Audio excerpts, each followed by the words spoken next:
오늘 보실 하나님 말씀은 사무엘하 9장 7절부터 13절입니다.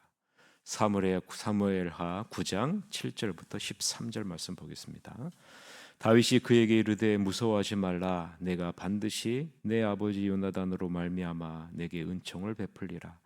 내가 내 할아버지 사울의 모든 밭을 다 내게 도로 주겠고 또 너는 항상 내 상에서 떡을 먹을지니라 하니 그가 절하에 이르되 이 종이 무엇이기에 왕께서 죽은 개 같은 나를 돌보시나이까 아니라. 왕이 사울의 시종 시바를 불러 그에게 이르되 사울과 그의 온 집에 속한 것은 다 내가 다 내 주인의 아들에게 주었노니 너와 내 아들들과 내 종들은 그를 위하여 땅을 갈고 거두어 내 주인의 아들에게 양식을 대주어 먹게 하라. 그러나 내 주인의 아들 무비보셋은 항상 내 상에서 떡을 먹으리라 하니라. 시바는 아들이 15명이요 종이 20명이라. 시바가 왕께 아뢰되 내 주 왕께서 모든 일을 종에게 명령하신 대로 종이 준행하겠나이다 아니라. 무비보셋은 왕자 중 하나처럼 왕의 상에서 먹으니라. 무비보셋에게 어린 아들 하나가 있으니 이름은 미가더라. 시바의 집에 사는 자마다 무비보셋의 종이 되니라. 무비보셋이 항상 왕의 상에서 먹음으로 예루살렘에 사니라. 그는 두 발을 다 절더라. 아멘. 오늘은 왕의 식탁에 앉는 은혜를 기억하라. 왕의 식탁에 앉은 은혜를 기억하라 라는 제목으로 하나님 말씀을 보겠습니다. 두려워하지 말라. 다윗이 말합니다. 내가 내 아버지 요나단을 기억하여 뭔가 특별한 일을 내게 해주고 싶구나. 우선 내 할아버지 사울의 재산을 모두 너에게 돌려주겠다. 그뿐 아니라 이제부터 너는 항상 내 식탁에서 나와 함께 먹을 것이다. 무비보셋은 다윗을 똑바로 보지 못한 채 발을 끌며 더듬더듬 말하죠. 제가 누구라고 왕께서 길 잃은 개 같은 제게 관심을 두십니까? 다윗은 곧바로 사울의 오른팔인 시바를 불러 말합니다. 사울과 그 집안에 속한 모든 것을 내가 다 내 주인의 손자에게 넘겨주었다. 너와 내 아들들과 내 종들은 그의 토지에서 일하고 농작물을 거두어 들여 내 주인의 손자를 위한 양식을 마련하거라. 내 주인의 손자 무비보셋은 이제부터 늘 내 식탁에서 나와 함께 먹을 것이다. 시바에게는 15명의 아들과 20명의 종이 있습니다. 시바가 대답하죠. 내 주인이신 왕께서 이 종에게 명령하신 모든 것을 그대로 받들겠습니다. 무비보셋은 왕족의 한 사람처럼 다윗의 식탁에서 먹습니다. 무비보셋에게는 미가라는 어린 아들이 하나 있고 시바의 집안에 속한 모든 사람은 무비보셋의 종이 됩니다. 무비보셋은 예루살렘에 살면서 항상 왕의 식탁에서 먹습니다. 그는 두 다리를 모두 절었다라는 것이 오늘 본문의 내용 관찰이죠. 오늘 본문을 묵상하면서 저는 이런 생각을 하게 됐습니다. 누구를 만나느냐가 참 중요하구나. 누구를 만나느냐가 중요하구나. 나는 어떤 사람을 만나고 있을까? 혹은 나는 상대방에게 어떠한 사람일까? 여러분은 어떻습니까? 여러분은 어떤 사람을 만나고 있습니까? 여러분이 만나고 있는 사람은 어떤 사람입니까? 그리고 상대방에게 여러분은 어떤 사람입니까? 무비보셋은 오늘 본문에 나오는 것과 같이 완전히 몰락한 왕가에 남은 후손입니다.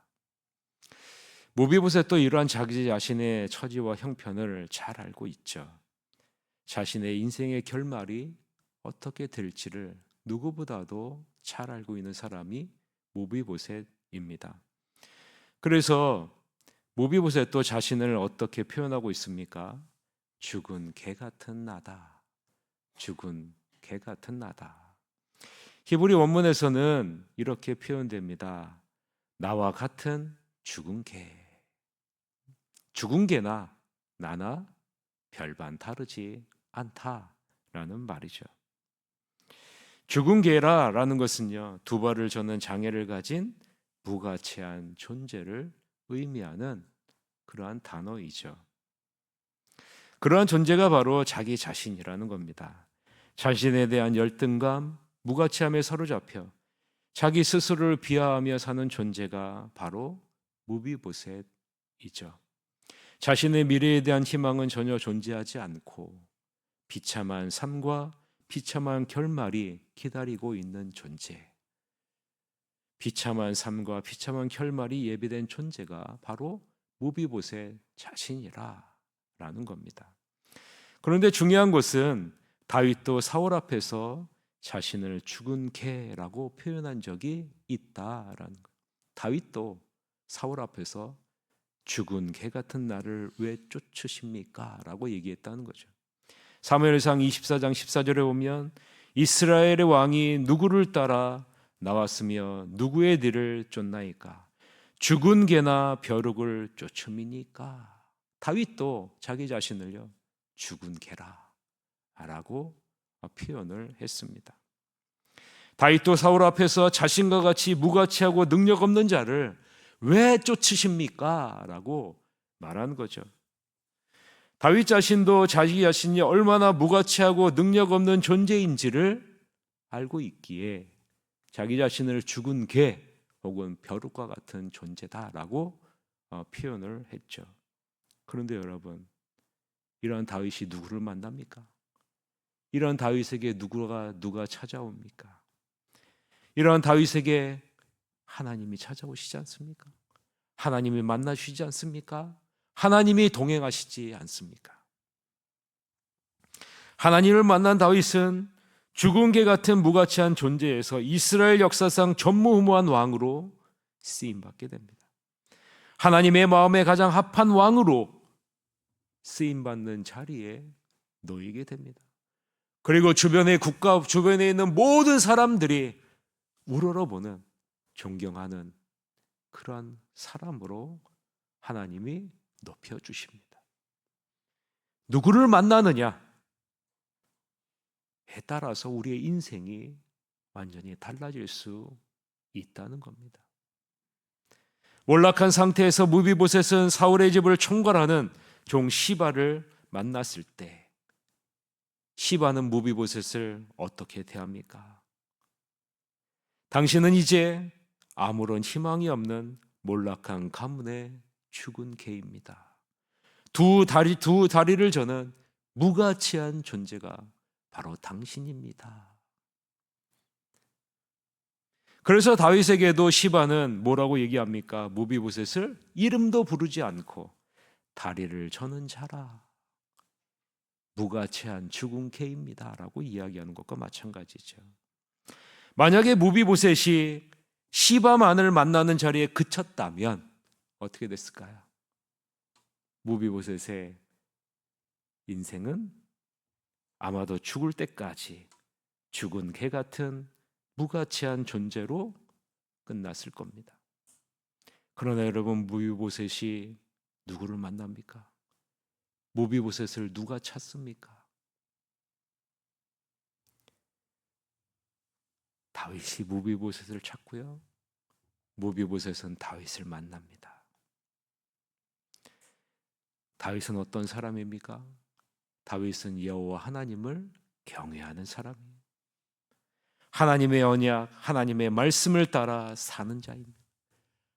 하나님이 베풀어 주신 은혜를 기억하는 자고, 그 은혜를 마음에 항상 담아두고 그 은혜를 따라 사는 자가 바로 다윗입니다. 하나님의 뜻을 따라 자신의 계획을 내려놓을 수 있는 사람이 다윗입니다. 개인의 사사로운 감정이나 이 세상이 추구하는 방법대로 사는 자가 아니라 하나님의 언약을 따라 하나님의 마음을 따라 사는 자가 다윗이라. 죽은 개 같은 두 발을 저는 무가치한 존재인 무비보셋을 누가 찾습니까? 누가 찾아옵니까? 누가 함께합니까? 여호와 하나님의 마음에 합한, 여호와 하나님을 경외하는, 하나님의 마음을 따라 하나님의 말씀을 따라 사는 다윗이 찾아옵니다. 다윗이 만납니다. 이때 어떤 일이 벌어질까요? 그 내용이 7절서부터 11절의 내용입니다. 같이 한번 읽어봅시다. 다윗이 그에게 이르되 무서워하지 말라. 내가 반드시 내 아버지 요나단으로 말미암아 내게 은총을 베풀리라.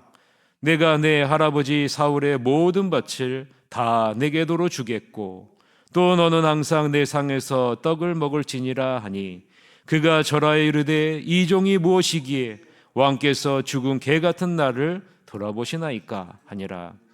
왕이 사울의 시종 시바를 불러 그에게 이르되 사울과 그의 온 집에 속한 것은 내가 다 내 주인의 아들에게 주었노니 너와 내 아들들과 내 종들은 그를 위하여 땅을 갈고 거두어 내 주인의 아들에게 양식을 대주어 먹게 하라.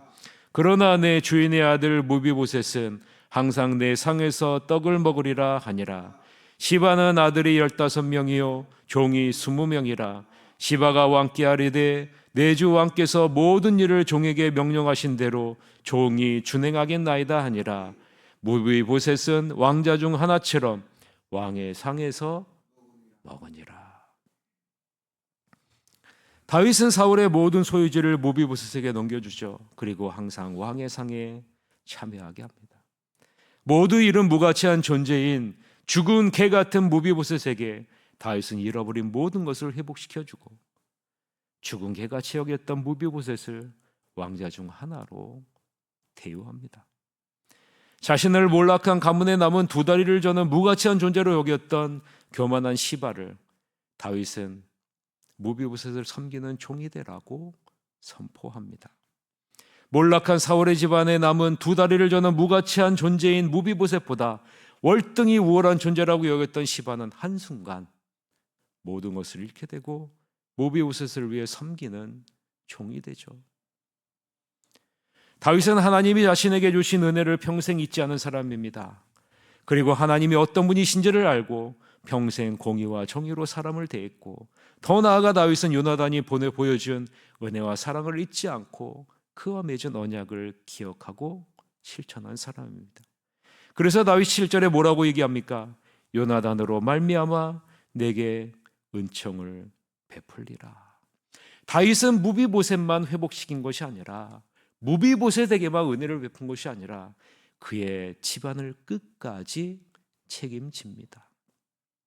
하나님은 여러분만 회복시키실 뿐만 아니라 여러분을 통해 여러분의 집안을 회복시키기를 원하신다는 사실, 여러분이 이 사실을 잊지 마시라는 거예요. 그 내용이 12절에서부터 13절에 나온 내용이죠. 같이 읽읍시다.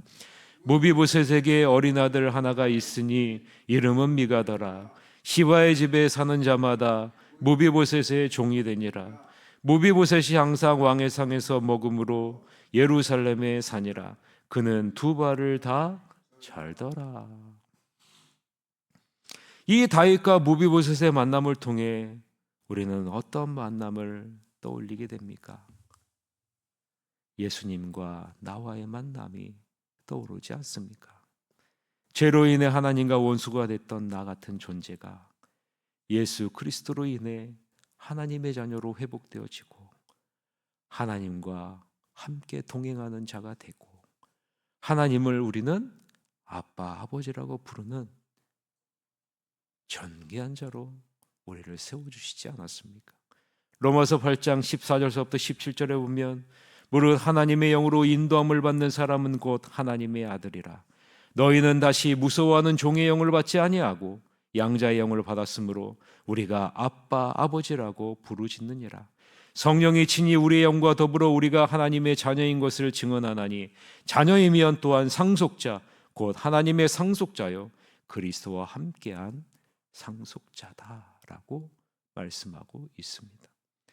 주님이 우리를 이렇게 만나 주셨듯이 이렇게 대해 주셨듯이 이 은혜의 특권을 받은 우리가 다른 사람에게 이러한 자가 되어야 하지 않겠습니까?